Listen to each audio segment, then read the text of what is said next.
இந்தியாவின் AI உச்சி மாநாடு உலகிற்கு ஒரு திருப்புமுனை என பிரதமர் மோடி தெரிவித்தார். இந்த மாநாட்டில் உலக தலைவர்களையும் தொழில்நுட்ப தலைமை நிர்வாக அதிகாரிகளையும் சந்திக்கும் வாய்ப்பு எனக்கு கிடைத்தது என்றார்.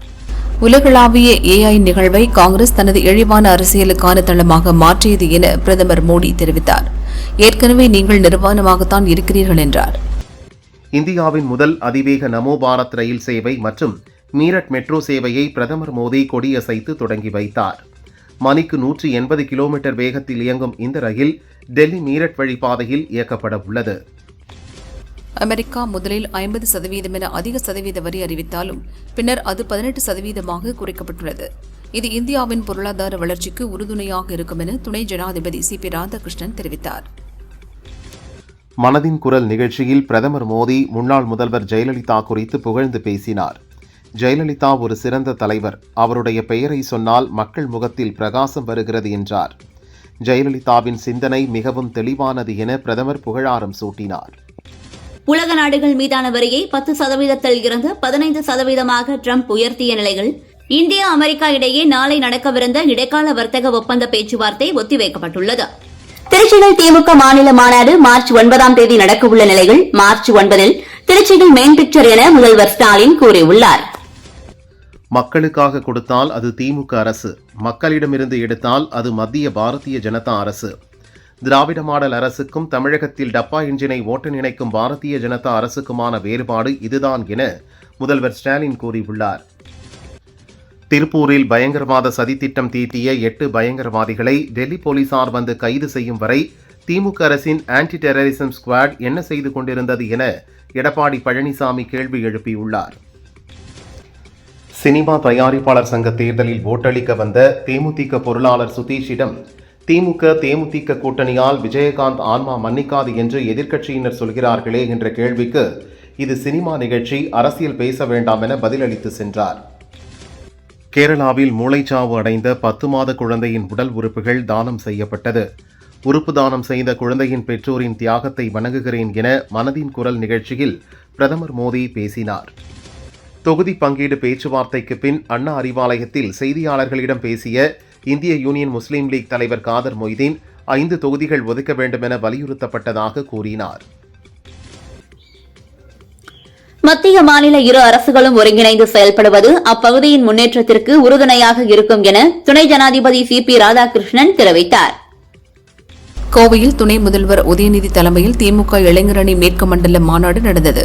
அதில் பேசிய உதயநிதி, தமிழகத்தில் எத்தனை ஓட்டுச்சாவடிகள் உள்ளது என்றே தெரியாமல் பல கட்சிகள் உள்ளன என்றார். திருப்பூரில் பயங்கரவாத சதித்திட்டம் தீட்டிய 8 பயங்கரவாதிகளை டெல்லி போலீசார் கைது செய்துள்ளனர். தமிழகத்தின் சட்டம் ஒழுங்கை பாதுகாக்க வேண்டிய திமுக அரசு என்ன செய்ததென மத்திய அமைச்சர் எல் முருகன் கேள்வி எழுப்பியுள்ளார்.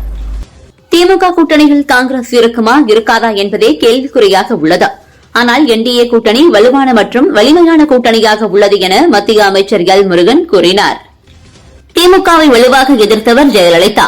OPS இதுவரை பசுந்தோல் போர்த்திய புலியாக இருந்திருக்கிறார். சட்டசபையில் OPS ஆதரவு MLA பேசியது அதிமுக தொண்டர்களை காயப்படுத்தியுள்ளது என டிடிவி தினகரன் கூறியுள்ளார். ஜனநாயகன் படத்தை முடக்கினாலும் ஜனநாயகத்தை காக்கும் ஒரே குரல் தாவிக தலைவர் விஜயின் குரல்தான். தமிழகத்தை விஜய்தான் ஆழ்வார் என செங்கோட்டையன் தெரிவித்துள்ளார்.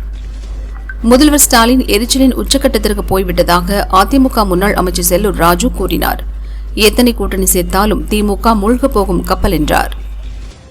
சட்டசபை தேர்தலில் தாவிக தலைவர் சென்னை பெரம்பூர் மற்றும் திருச்சி கிழக்கு தொகுதிகளில் போட்டியிடலாம் என ஆதவ் அர்ஜுனா தெரிவித்துள்ளார்.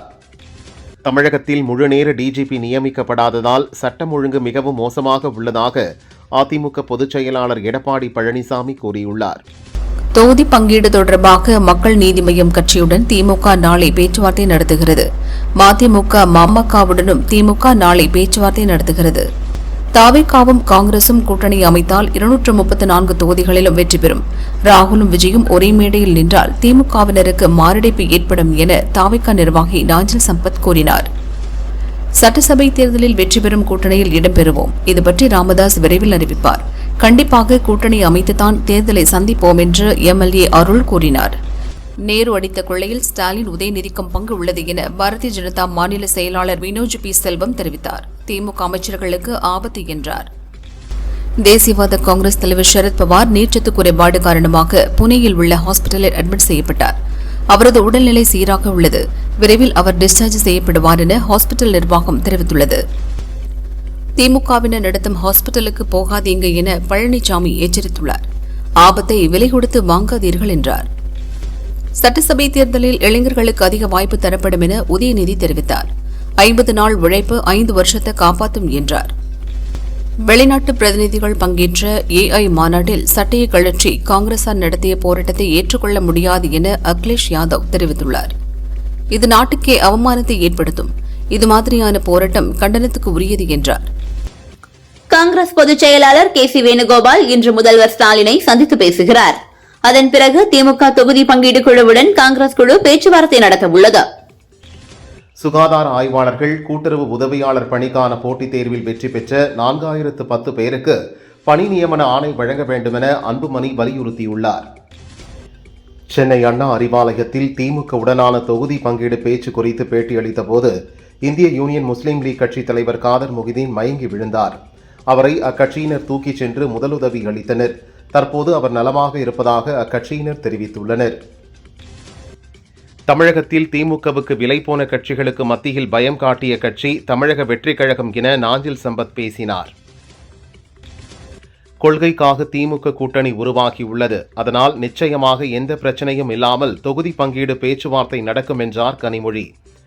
தேர்தல் வந்துவிட்டால் ஐசிஏ எனப்படும் இன்கம் டாக்ஸ், சிபிஐ, இடி ஆகியவற்றை பாரதிய ஜனதா பயன்படுத்தி விடுவார்கள் என கூறினார். பொள்ளாச்சியில் ரூபாய் 9 கோடி மதிப்பில் கட்டப்பட்டுள்ள புதிய பேருந்து நிலையத்தை துணை முதல்வர் உதயநிதி திறந்து வைத்தார். 38 ஊரக குடியிருப்புகளுக்கு கூட்டு குடிநீர் திட்டத்தின் மறுசீரமைப்பு பணியையும் தொடங்கி வைத்தார். நாளை மனிதநேய மக்கள் கட்சியுடனும் வரும் 26ஆம் தேதி மார்க்சிஸ்ட் கம்யூனிஸ்ட் கட்சியுடனும் திமுக தொகுதி பங்கீடு பேச்சுவார்த்தை நடத்துகிறது. 400 ஆண்டுகளாக கும்பாபிஷேகம் நடைபெறாத 4332 கோயில்களில் திமுக ஆட்சியில் கும்பாபிஷேகம் நடத்தப்பட்டுள்ளதாக தமிழக அரசு தெரிவித்துள்ளது. ஆதிதிராவிடர் பழங்குடியினர் வாழும் பகுதிகளில் உள்ள கோயில்கள் மற்றும் கிராம கோயில்களின் திருப்பணிகளுக்காக ரூபாய் 212 கோடி நிதி உதவி வழங்கப்பட்டுள்ளதாக கூறியுள்ளது. திமுகவுடன் தொகுதி பங்கீடு குறித்து பேச்சுவார்த்தை நடத்த கொங்குநாடு மக்கள் தேசிய கட்சி குழு அமைத்துள்ளது. 5 பேர் கொண்ட குழுவை அக்கட்சியின் பொதுச் செயலாளர் ஈஸ்வரன் அமைத்துள்ளார். ஓபிஎஸ் பதவிக்காக எதையும் செய்ய துணிந்து விட்டார். தற்போது தர்ம யுத்தம் 3.0 யார் சொல்லி தொடங்கினார் என்று தெரியவில்லை. யுத்தத்தை தர்மர் நடத்த வேண்டும். அதர்மவாதி நடத்தினால் அதர்மத்தில்தான் முடியும் என டிடிவி தினகரன் கூறியுள்ளார். கடந்த 5 ஆண்டுகளில் டாஸ்மாக் கடைகளில் 24,000 கோடி ரூபாய் ஊழல் நடந்துள்ளதாக எதிர்க்கட்சித் தலைவர் எடப்பாடி பழனிசாமி குற்றம் சாட்டியுள்ளார். சட்டசபை தேர்தலை ஒட்டி கூட்டணி கட்சிகளுடனான தொகுதி பங்கீடு பேச்சுவார்த்தையை திமுக இன்று தொடங்குகிறது. முதற்கட்டமாக இந்திய யூனியன் முஸ்லீம் லீக் கட்சியுடன் திமுக பேச்சுவார்த்தை நடத்துகிறது. மோடியின் மதுரை கூட்டத்துக்கு பிறகு திமுக காணாமல் போகும் என மத்திய இணையமைச்சர் எல் முருகன் கூறியுள்ளார். சட்டசபை தேர்தலில் தாவேகவின் நிலைமை பரிதாபமாக உள்ளது. அதிமுக திமுக இடையேதான் போட்டி. தாவேக இந்த தேர்தலோடு முடிந்துவிடும் என முன்னாள் அமைச்சர் ராஜேந்திர பாலாஜி கூறியுள்ளார். துணை முதல்வர் உதயநிதி தலைமையில் கோவை கனியூரில் இன்று திமுக இளைஞரணி மேற்கு மண்டல நிர்வாகிகள் சந்திப்பு மாநாடு நடைபெறவுள்ளது. இதில் மாநில இளைஞரணி மாவட்ட, மாநகர செயலாளர்கள், எம்பிக்கள், எம்எல்ஏக்கள் உள்ளிட்டோர் பங்கேற்கின்றனர். தன்னை காப்பாற்றிக் கொள்ளவே அமைச்சர் நேரு மீது முதல்வர் ஸ்டாலின் வழக்கு பதிவு செய்யவில்லை என அதிமுக குற்றம் சாட்டியுள்ளது. பேயை விவாகரத்து செய்துவிட்டு பிசாசை திருமணம் செய்யாமல் இரண்டையும் அகற்றிவிட்டு தேவதையான எங்களை ஆட்சியில் அமர வைக்க வேண்டும் என சீமான் கூறியுள்ளார். மேற்கு மண்டலத்தில் ஓராண்டில் மட்டும் 103 வங்கதேசத்தினர் கைது செய்யப்பட்டுள்ள நிலையில் ஊடுருவல் அதிகரிப்பால் போலீசார் கண்காணிப்பை தீவிரப்படுத்தியுள்ளனர். தமிழகத்தில் இறுதி வாக்காளர் பட்டியல் நாளை வெளியாகிறது. அதன்பின் தமிழக தலைமை தேர்தல் அதிகாரி அர்ச்சனா பட்நாயக் மாநிலம் முழுவதும் உள்ள இறுதி வாக்காளர் பட்டியல் தரவுகளை வெளியிடுகிறார். சென்னையில் 3வது நாளாக தொடரும் புறநகர் மின்சார ரயில் சேவையில் பாதிப்பு. ரயில்கள் தாமதமாக இயக்கப்படுவதால் பயணிகள் கடுமையாக அவதிக்குள்ளாகினர். தமிழகத்தில் நாளை முதல் வரும் 25ஆம் தேதி வரை ஓரிரு இடங்களிலும், புதுச்சேரி மற்றும் காரைக்கால் பகுதிகளிலும் லேசான மழைக்கு வாய்ப்புள்ளதாக சென்னை வானிலை மையம் தெரிவித்துள்ளது. தென்மேற்கு வங்கக்கடலில் நிலை கொண்டுள்ள குறைந்த காற்றழுத்த தாழ்வு பகுதி ஆழ்ந்த காற்றழுத்த தாழ்வு பகுதியாக வலுப்பெற்றதாக இந்திய வானிலை மையம் தெரிவித்துள்ளது.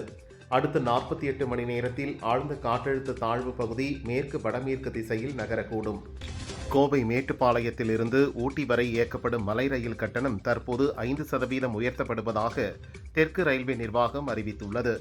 கட்டண உயர்வால் சுற்றுலா பயணிகள் அதிருப்தி அடைந்துள்ளனர். புறநகர் ரயில் சேவைகளில் மாற்றம் செய்யப்பட்டுள்ள நிலையில் கிண்டி, தாம்பரம் உள்ளிட்ட பல்வேறு வழித்தடங்களில் ஏப்ரல் 5ஆம் தேதி வரை கூடுதலாக 60 பஸ்கள் இயக்கப்படும் என மாநகர் போக்குவரத்து கழகம் தெரிவித்துள்ளது.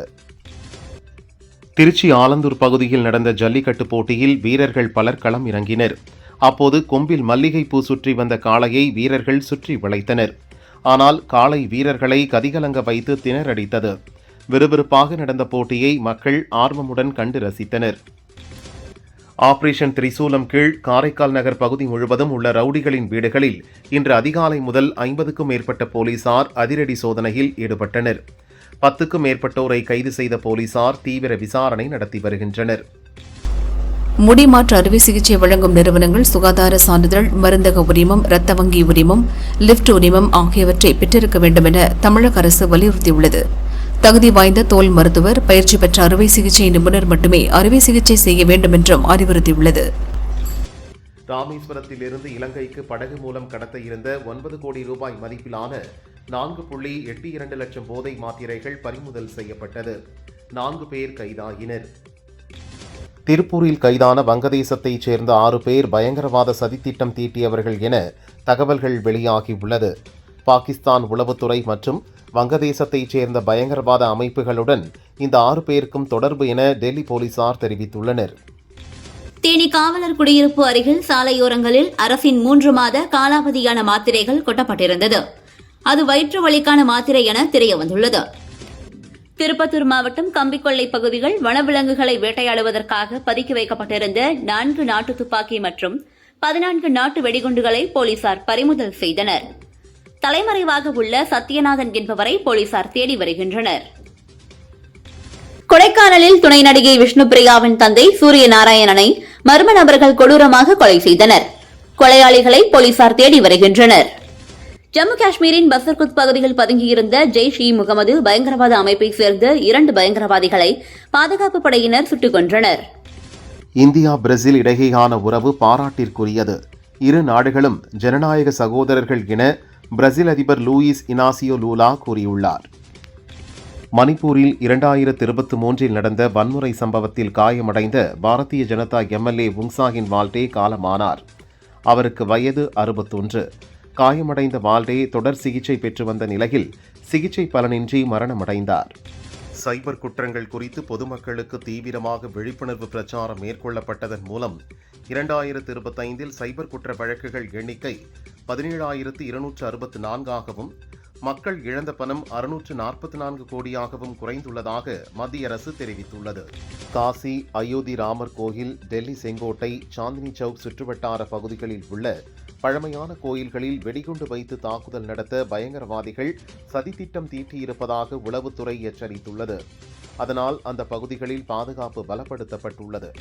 மானாமதுரை ஆனந்தவள்ளி சோமநாதர் கோவிலில் 60 ஆண்டுகளுக்கு பிறகு புதிய தேர் வெள்ளோட்ட விழா வெகு விமரிசையாக நடைபெற்றது. கைலாய வாத்தியங்கள் முழங்க ஆயிரக்கணக்கான பக்தர்கள் கலந்து கொண்டு தேரை வடம் பிடித்து இழுத்தனர்.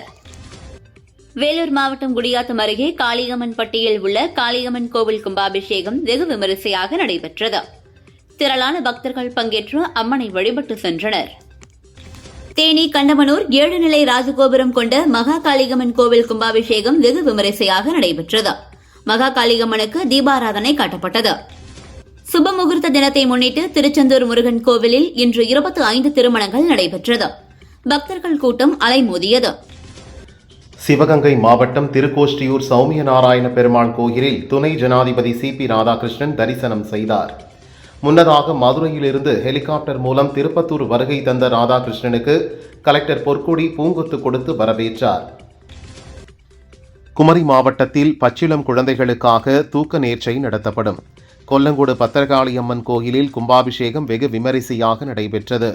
பல்லாயிரக்கணக்கான பக்தர்கள் பங்கேற்றனர். காரைக்கால் ஸ்ரீ ஜடாயுபுரீஸ்வரர் சுவாமி கோயில், திருவாரூர் பிடாரியம்மன் கோயிலில் மாசிமக திருவிழா கொடியேற்றத்துடன் விமர்சையாக தொடங்கியது. இதில் ஏராளமான பக்தர்கள் கலந்து கொண்டு சாமி தரிசனம் செய்தனர். ஈரோடு திண்டல் வேலாயுதசாமி கோயிலில் வெகு விமர்சையாக நடந்த கும்பாபிஷேக விழாவில் அமைச்சர்கள் சேகர் பாபு, முத்துசாமி ஆகியோர் கலந்து கொண்டனர். அங்கு திரண்டிருந்த ஆயிரக்கணக்கான பக்தர்கள் அரோகரா கோஷமிட்டு முருகனை வழிபட்டனர். அமெரிக்க சுப்ரீம் கோர்ட் தீர்ப்புக்கு பிறகு சர்வதேச நாடுகள் மீதான வரியை 10% 15% உயர்த்துவதாக அதிபர் டிரம்ப் அறிவித்துள்ளார். இந்த புதிய வரி வரும் 24ஆம் தேதி முதல் நடைமுறைக்கு வரும் என தெரிவிக்கப்பட்டுள்ளது. அமெரிக்க அதிபர் டிரம்ப் விதித்த அதிக வரி விதிப்பால் மக்களுக்கு ஏற்பட்ட விலை உயர்வு சட்டவிரோதமானது என கவர்னர்கள் ஜேபி பிரிட்ஸ்கர், கவின் நியூசம், கத்தே ஹோச்சல் ஆகியோர் எதிர்ப்பு தெரிவித்துள்ளனர். ஆப்கானிஸ்தான் எல்லையில் பாகிஸ்தான் நடத்திய வான்வழி தாக்குதலில் டிடிபி பயங்கரவாதிகள் 28 பேர் உயிரிழந்தனர். இதனால் அந்த பகுதியில் பதற்றமான சூழல் நீடிக்கிறது.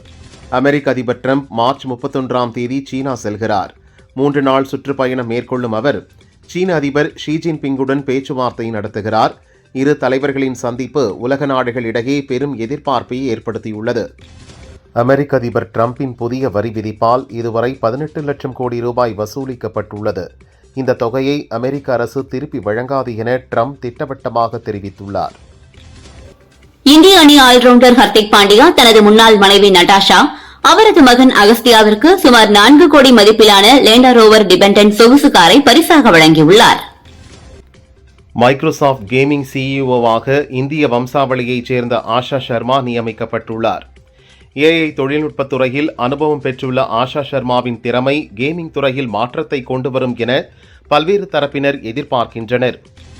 அமெரிக்காவில் கடும் பனி புயலுக்கான எச்சரிக்கை விடுக்கப்பட்ட நிலையில் நாளை நியூயார்க் மற்றும் நேவாக் நகரங்களுக்கான விமான சேவைகளை ஏர் இண்டியா ரத்து செய்வதாக அறிவித்துள்ளது. சென்னை கந்தசாமி நாயுடு கல்லூரியில் நடைபெறும் தமிழ் திரைப்பட தயாரிப்பாளர்கள் சங்க தேர்தலில் நடிகர்கள் எஸ்.வி. சேகர், மோகன், ரஜினிகாந்த், சுஹாசினி, குஷ்பு, சேரன் உள்ளிட்டோர் ஓட்டளித்தனர். தயாரிப்பாளர்களுக்கு நிறைய பிரச்சனைகள் இருக்கிறது. புதிதாக வருபவர்கள் தயாரிப்பாளர்களுக்கு உள்ள முக்கியமான பிரச்சனைகளை தீர்ப்பார்கள் என நம்புகிறேன் என நடிகர் சங்க தேர்தலில் ஓட்டளிக்க வந்த நடிகர் ரஜினிகாந்த் கூறினார். நடிகர் தனுஷுடன் சமீபத்தில் காதல் கிசுகிசுகளில் சிக்கியுள்ளவர் நடிகை மிருணால் தாக்கூர். தெலுங்கு, ஹிந்தியில் நடித்து வரும் மிருணால் தனுஷ் நடித்த அசுரன், ராயன், மாரி, ராஞ்சனா, கேப்டன் மில்லர் படங்களில் தனுஷின் நடிப்பை பார்த்து வியந்திருக்கிறேன். அவருடன் நிச்சயமாக ஒரு நாள் இணைந்து பணியாற்ற விரும்புகிறேன் என்றார்.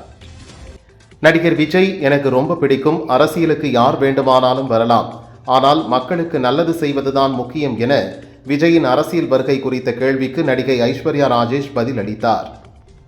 மலையாளத்தில் மோகன்லால் மகன் ஏற்கனவே நாயகனாக அறிமுகமாகிவிட்டார். தற்போது அவரது மகளான விஸ்மாயா தொடக்கம் படத்தின் மூலம் நாயகியாக சினிமாவில் அறிமுகமாகிறார். ஜூட் ஆண்டனி ஜோசப் இயக்கியுள்ள இப்படத்தின் படப்பிடிப்பு தற்போது நிறைவடைந்துள்ளது. ஆகஸ்ட் 26ஆம் தேதி ஓணம் பண்டிகைக்கு படம் ரிலீஸ் ஆகும் என அறிவித்துள்ளனர்.